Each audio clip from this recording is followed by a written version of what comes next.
spot zone has to be deliberate and thorough. And that's what scares me, because right now, right now we have a little control over that. You guys have a say. And once that's done, it's done. And that's what I'm afraid of. We're afraid of. I think the Planning Commission and the board shares your concern. Thank you. Mr. Bogner? Anthony Bogner, Clymer Avenue. Earlier, Mary talked about the correspondence between H&K and the township, and I know Chris talked about concessions and other things, and I think transparency is very important. My question is that those documents, the questions that go back and forth between the township and H&K, is it possible that they could be public documents so we can see them through those specific questions that you're asking them? Because in the last Planning Commission, Scott went through a list of questions, but they were already asked. That was his response. And Mary stated that she was waiting back from H&K. Tony, I can't see you. I'm right here. There I you didn't are. go nowhere. Oh. Hey, there was just like a voice coming from the back of the room, and I'm looking, where is he? That's your seat. You always sit there. Yeah, I have to, and then I moved my chairs because I got to make sure I don't fall out of the chair. So The documents that I was referring to aren't things that I don't know that anybody's requested from them in writing. I know that after the last meeting, Greg and Steve and I contacted him and said, look, we're concerned about water. People are concerned about both the supply and the quality. People are concerned about the noise. People are concerned about the vibration. People are concerned about the expansion. Like all the things that every resident, is there any input that you would have on those issues? And so it's not that there's a written list. If there was a written list and it didn't come from me because my correspondence is protected, but if there's a list, that would be a public document. but didn't you say though that you were waiting back? I did. That's like but it was a verbal request, and I just explained what the verbal request was. Like, you know, what information would you like to provide on these things that the people are concerned about?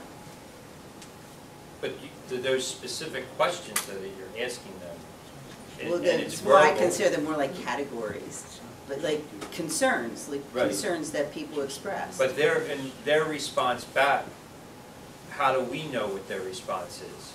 Well, their response would have to be in writing. We were like, weren't you thinking that they were going to send information or give Yeah, us? what they're going to do is give information that we can distribute to the Planning Commission, and when we get that, we'll be able to give it to the public. Okay. Okay, all right, thank you. Mr. Shemandar? Has anybody asked them what the life of that quarry is without getting this extraction approval?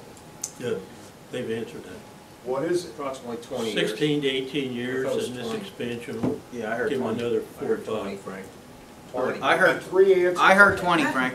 I heard 20 I heard also. 20 years in the presentation I sat in, out at the quarry. Unfortunately, it's based on their production level. And if business is good, it's shorter, and if business is not so good, it's longer. They gave us 20 years as an average number for the life of the quarry as it sits now, and potentially up to 6 more years on average with the extension. Can I That could add just vary. something to that? Through the reclaiming of the quarry, see, that's another issue. If you look into their whole application and the reclaiming of the quarry, for instance, Glasgow and Montgomeryville they're reclaiming that on the corner of Upper State and Horsham Road there, what have you.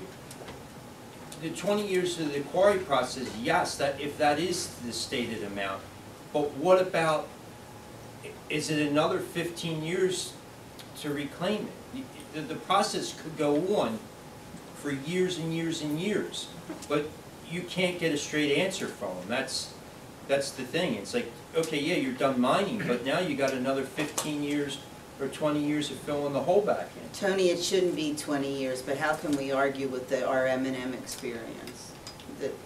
That's still sitting And there. that's another thing too, is M&M made their money off the red stone. Jim Haynes says that nobody wants that red stone. Well, that's not true either, because M&M made their living off that red stone. So, and is that part of the equation too, the 20 years? Who knows? I love to get a straight answer. I love to ask a few questions for correspondence. It would never happen, but I would love to. Okay, thanks for your comment. Operator, Mary, if you've talked tonight about process, we're going to follow the process to the letter of the law, because it's so important, because of what H&K could do from a legal viewpoint in the future. They hammered us before for 19 years. Hey, I think it's more than that. well, okay, more than that. Good for your firm. I'm happy for you. Oh, no, actually, that was referred to a firm in the city. Well, I'm good, happy for that. My point is, why would you have a verbal request in light of the situation? Why wouldn't you have just put that on your letterhead or from the township, asking them for a response to it versus verbal? That's just inconsistent to me. I don't see an inconsistency, but I hear what you're saying. Thank you. Yes, ma'am. Denise Rogers, 1595 Lower Rockhill Road. Just a statement on that issue. When the survey was sent out for the long-range planning, those questions were worded to enable people to really express their ideas. So I think part of the comments about somehow having something in writing for them, and this could be a good thing or not a good thing. Mary, you probably would know how wording can be very effective and can lead to biased answers. Some of those polls that you get, you think, I can't answer it any other way but the one that they want. So we don't want that to happen. But you know, we've expressed so many ideas here, and there are many details that are very factual that back up a reason, many, many reasons, not one reason, but many reasons, why this would not be a benefit to our community for a long time. So I don't know that I would encourage, you know, that idea of a written specific question, set of questions, although we did do that. But I think that that enables them also to have these very kind of open-ended answers unless they're pressed further. So I would ask maybe the board to consider our comments and kind of put those into words. As a speech-language pathologist, I know how language can change things very easily. So I would hope that you would kind of contain all of the comments and maybe have in your mind some questions that you could ask to further maybe investigate really what they're going for here in the long run. So that's my comment, just to kind of make a preparation for their responses. I think the planning commission. Or what planning commission? I think the planning commission has expressed those same concerns and wants to ask those. What about the future? I think that's part of what you're doing, isn't it, Chris? Absolutely. Because what I found on that one little document that I found from Hilltown, the way that they worded things, left things very open and made it very easy for them to come back. You know, this is their expertise for many, many, many years. And you know, like Mary said, you know, she's an expert in law, and they're an expert in manipulating that law. So I think you know, for us to all be informed as far as those things go, to be able to have enough down on paper for ourselves that we can look and say, oh, wait a minute, you know, we don't want this coming back in 10 years and asking for another 5 acres, you know, this way or that way. Okay. Mr. Linden. Robert Linden, 60 Reagan Drive. If what the public desires is all important, then why don't you have a referendum and ask the public or the residents of West Rockhill whether they want this quarry or not? Because at some point in time, the state legislature determined that the electoral process could not handle all the referendum questions that would get put on the ballot. And there's a lot of court cases, because a lot of municipalities tried to do that in the past. Whenever there was like a really serious question and an elected board didn't know what to do with it, or didn't know how the people felt, and they wanted to fulfill the people's wishes, they would put it on referendums. And the courts ruled that the only items that can go on referendums are items that are specifically authorized by statute. And I have a book of them at the office. I can't recite every one of them, but they're like, you know, they can go to referendum on incurring debt. They can go to referendum on raising the EIT to provide for open space funds. There's a list of things that you can go to referendum on, and this isn't, and zoning changes, this kind of thing is just not on the list. Yes, sir. Frank Welsh, Lower Rockydale Road.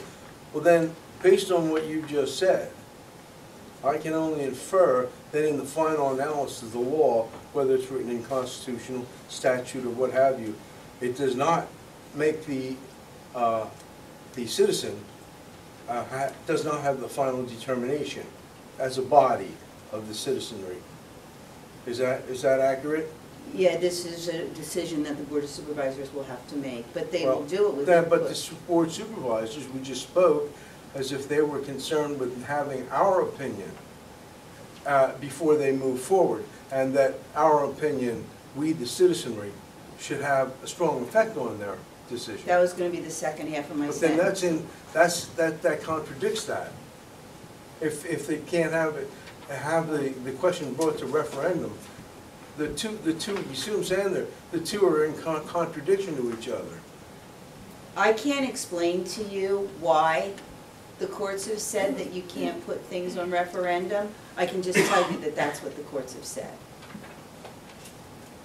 And the Board of Elections is very much aware of that. And in order to put an item on the referendum, you have to adopt an ordinance, you have to submit it to the Board of Elections, and they will not put it on unless it falls in, or they won't put that ballot question on unless it falls in one of those categories.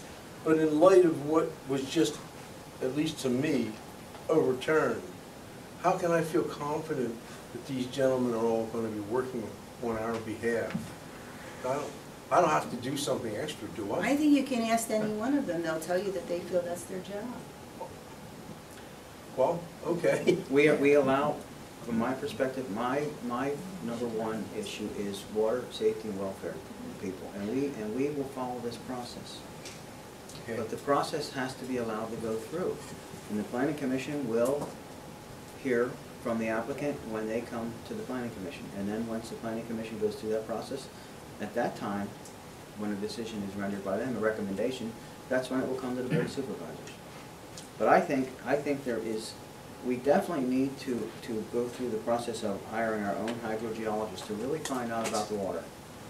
That's the number one issue that we need to make sure that, from the township's perspective, we answer those questions. That's our duty.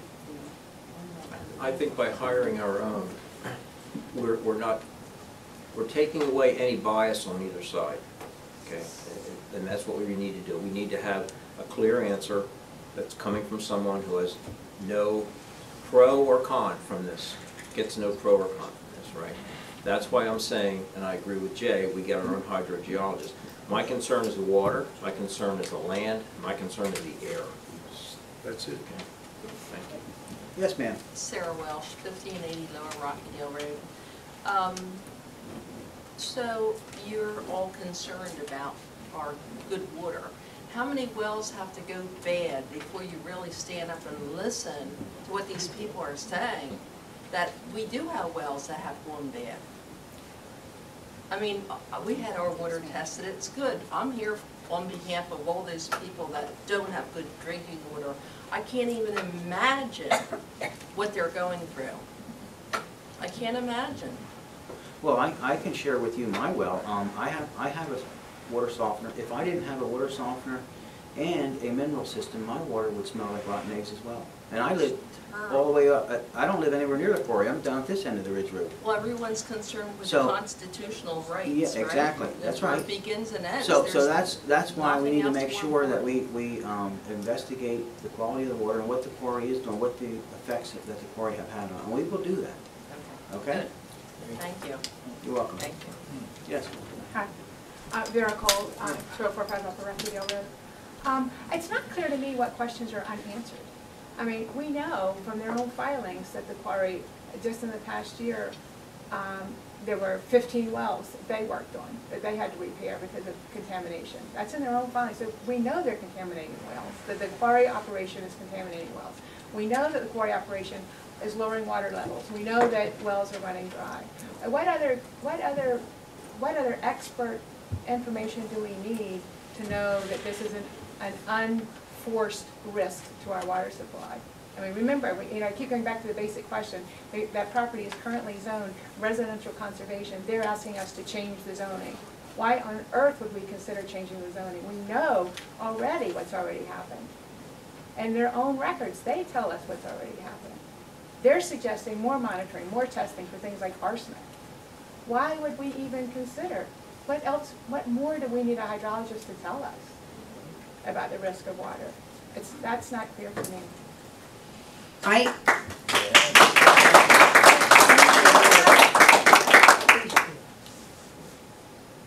I try to balance, like, Yeah. your right to have answers to the questions, like that, which is a legitimate question that you answer, with trying to make sure that the board reviews this in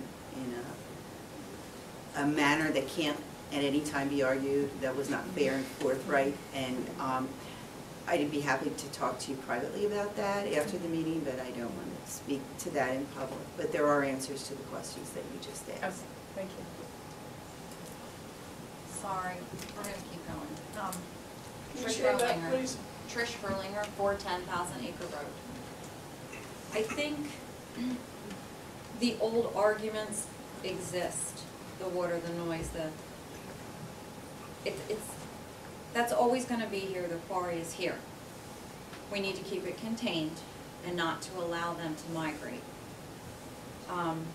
It's not just all those old issues. It's not 1992. We are eco-friendly. We are, I mean, all the things we talked about. The James Barn across the street, historical. We want to maintain that. The beautiful farm down the road on Ridge Road, all organic. We need to maintain that. If the quarry does get inch their way, which this is what they're trying to do, because I don't understand how 10 acres is that important to them. 10 acres, when they have 20 years with where they are right now, keeping them contained. Those 10 acres will destroy the homes on Shady Lane, which then the quarry will buy, which then that road will be closed, which was a beautiful stone road that had a beautiful historical farm on it. And those little increments that they have taken, putting aside, I mean, all those other, the water, the pollution, that's, quarries have it, that's the way it is. Quarry has, those are all legitimate, but this isn't that environment anymore. We're trying to maintain, conserve, keep our water clean without them being able to migrate. They're like poison ivy. You gotta just keep killing that weed and keep it in there. They have 20 years. We took one for the team. The township, it's here. We can't change it, but we can maintain what they have and what we allow them to do. So we're just asking that you keep it that way. Let's keep this beautiful barn. I'm glad they didn't get the property across the street because that barn would have been long gone. That's, Shady Lane will be closed down. I mean, just so those 10 acres, I mean, our property's right there. They're gonna come knocking on my door. We're gonna offer, we're gonna buy your home.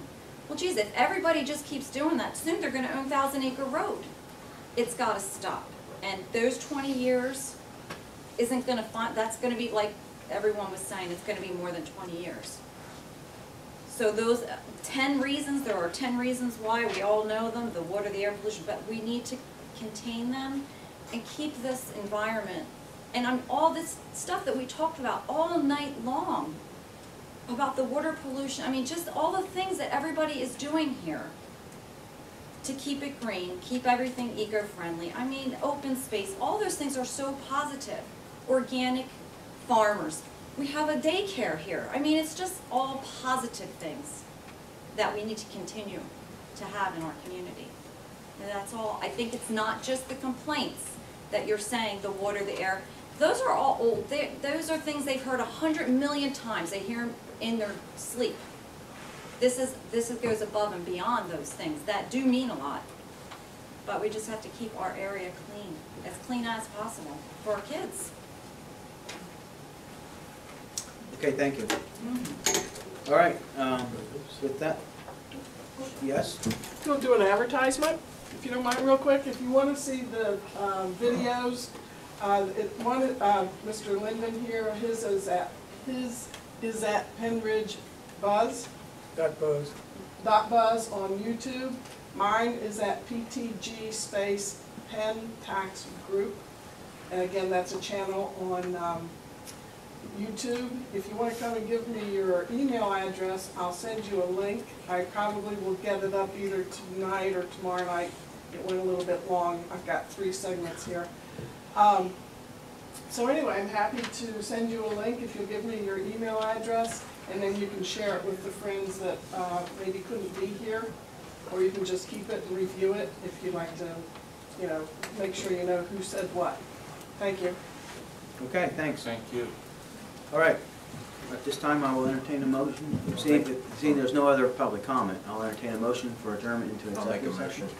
Motion's been made. Second? Second. All those signify by saying aye. Aye. Aye. Thank you all for coming. Thank you for giving your input.